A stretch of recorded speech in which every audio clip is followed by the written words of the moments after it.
Welcome to my channel Odia flavour junction. आज recipe होची पनीर खटा करवा। पनीर मु नेची तापे मु नेची टमाटर नेची टमाटर को हल्का ग्राइंडिंग कर दबा ददरिया करिकिना टिके तापर पनीर टा को काटिकिना छाणीबा।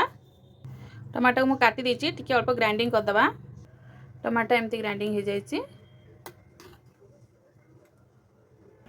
तेल पके दबा। पनीर टा अल्प भाजी दबा। पनीर टा मु एमती काटी देची पकेबा। तेल गरम हो गलानी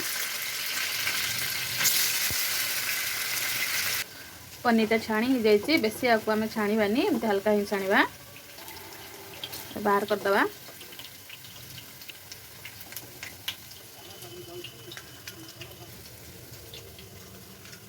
तेलटा बाहर कर देइछे। अब टमाटर पके दबा जो ग्राइंडिंग कर रखी। लुण पके दबा। हळदी गुंड पके दबा।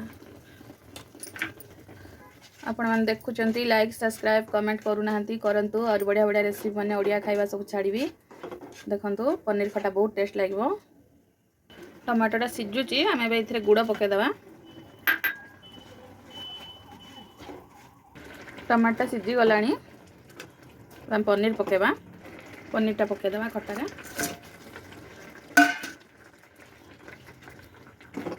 आउटी सिझा को छाड़ीदबा। पनीरटा भी सिझी जाइए खटारे। आम फुटण पेयार रेडी करवा। फुटण पे मु रेडी कर देइछि। चलते ए तेल पकेबा। सरिष सुखला लंका बिरी डाली टी पड़ो।